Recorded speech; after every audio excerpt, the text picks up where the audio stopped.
Good morning, and welcome to the Friday edition of the Daily Summation on the Kurt's Religion and Politics channel. Today is Friday, the 9th of October, 2020, and I'm glad to have you here this morning. I just wanted to talk about, again, a blog post that I did yesterday. I've been only able to do recently one blog post a day. I tried to do two, and I haven't been able to keep that up recently, but I'm going to try to get back to it as I'm able to do so. There are a number of reasons for that, and I'm not going to get too much in detail. I don't want to, expose, get too much in my personal life here. But there are a number of reasons that has been true. In any case, I just wanted to go ahead and talk today about a subject that was, a blog post, and the subject of that blog post is like North Korea. That was what I called the blog post, and the idea was this. Look, well, let me start out by saying this, and I didn't say this at all in the blog post. Or I don't think I did. I may have talked about it a little.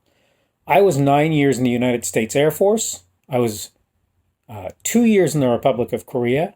I spent most of my time in the Air Force, married to a Korean lady. We got divorced later. That's, how it is. But so I have family who are Korean.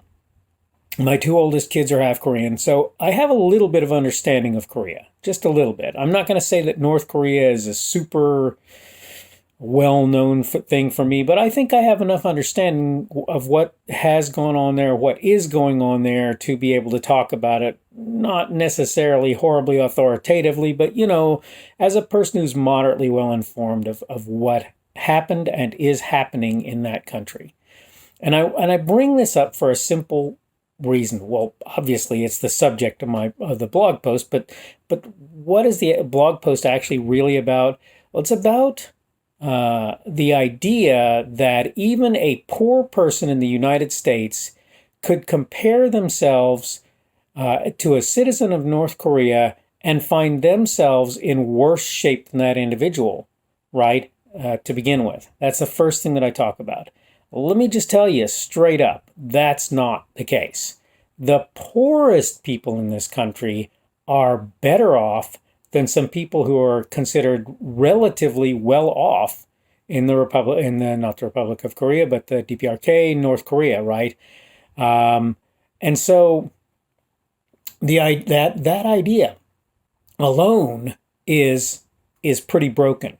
But when you start having a White House correspondent who might have been exposed to COVID-19 on the job, a job they chose, right? And that person says, well, I felt safer, maybe would feel safer. I don't know. I think they actually had been to North Korea. I'm not sure of that.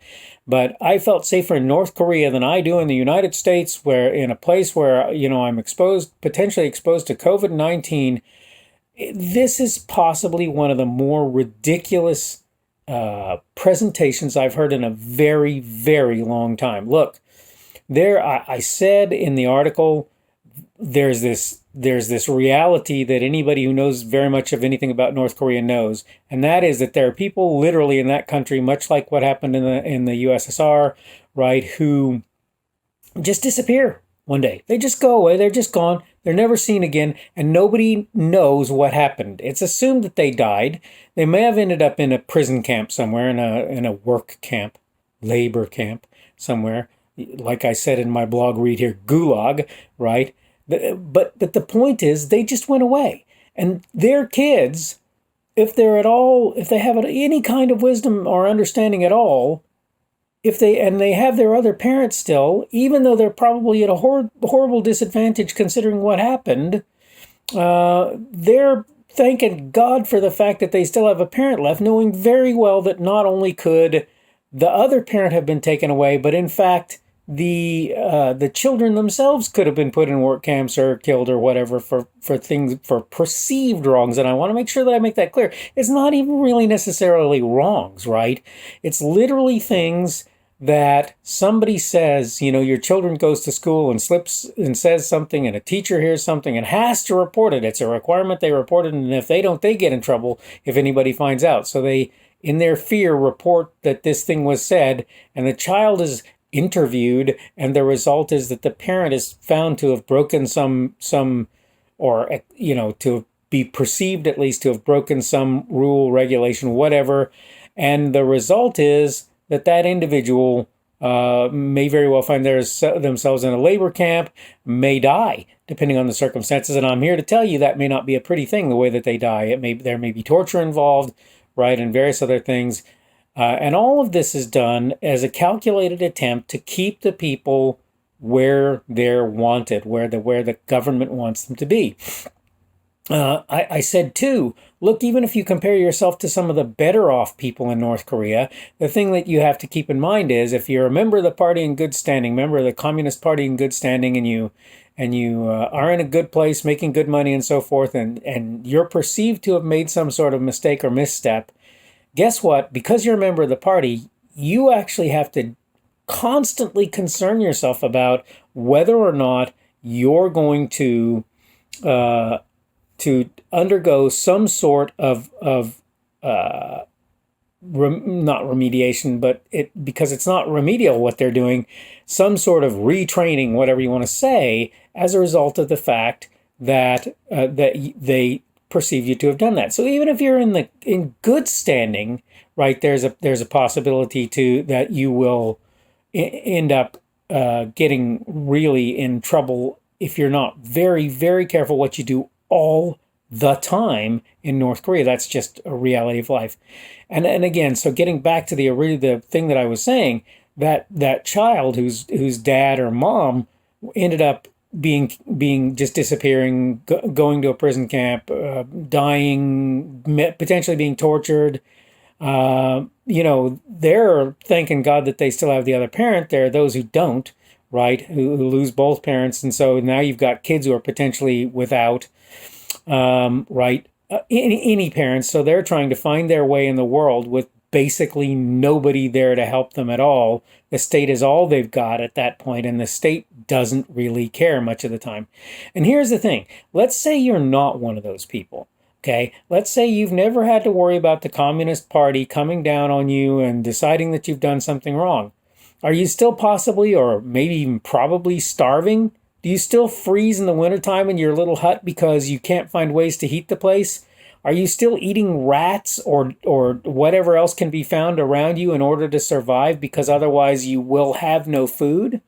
Are you still working potentially extremely long hours in order to just try and make sure that you're not counted a dissenter or whatever?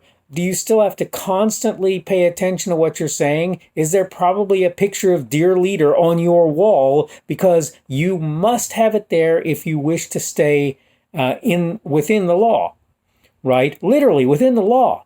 Do you have to go to places to pay homage to the former leaders past who were never supposed to have done so, right? Because they're supposed to be invulnerable. They're supposed to be eternal, right? Gods essentially in their own right. Do you still have to go to various places and pay your respects to them? Is there any such thing as defacing public monuments and so forth to these people? Is there any such thing? Do you have to do things like if you're in a city somewhere, work as a cleaner in that city on top of doing whatever job you do? Because quite frankly, if you don't, they'll come looking for you, and either you'll do it by force at that point, or you'll find yourself in some sort of a hot water with the local military and police and government.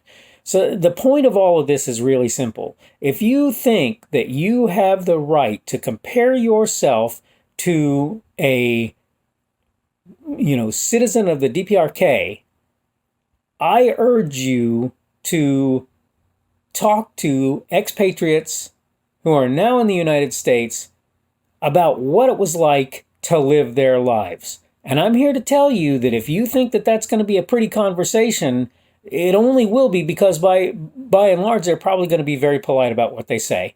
Okay, I'm basically out of time, so I'm going to go ahead and finish this recording up right now. And so I hope you've enjoyed what I do. Again, remember, you can like my video. You can definitely do that, and it won't upset me at all. I'm going to try and get on again tomorrow and talk about whatever blog post I think is probably the best one to talk about then.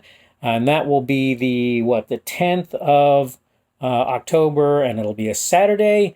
And hopefully we'll see you then. I hope you have a good day, and I hope also that you have an excellent weekend. We will hopefully see you tomorrow. If not, in the absolute worst case, it'll be Monday. Will that be like the 11th, I guess?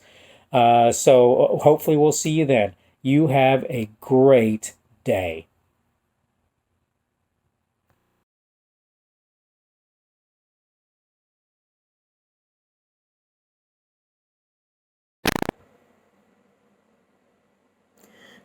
Thanks for watching this video. Remember that you can like the video on YouTube, and you can give me a rumble on Rumble if you want to do that. Of course, you can also subscribe to my channel on both YouTube and Rumble. The channel would be Kurt's Religion and Politics. If you want to see more of my content, you can go to various places. The first of those places would be my blog. That's blogs.kpschubert.com. blogs.kpschubert.com. If you want to follow me on Twitter, Parler or Minds.com, you can look for my handle. I am at kpschubert. That is at kpschubert. You can also see my Facebook page. That also is Kurt's Religion and Politics. I have obviously a YouTube and a Rumble account. My page, my channels on those accounts, pages, channels, whatever you want to call them, is Kurt's Religion and Politics. I have also, if you want to support me, a Patreon account. I am Kurt's Religion and Politics there. Thank you for looking at my stuff. Remember, you can subscribe. Remember, you can click notifications on the YouTube to make sure you're notified for new content. Again, thanks for coming to visit my channel. Thanks for watching this video, and you have a great day.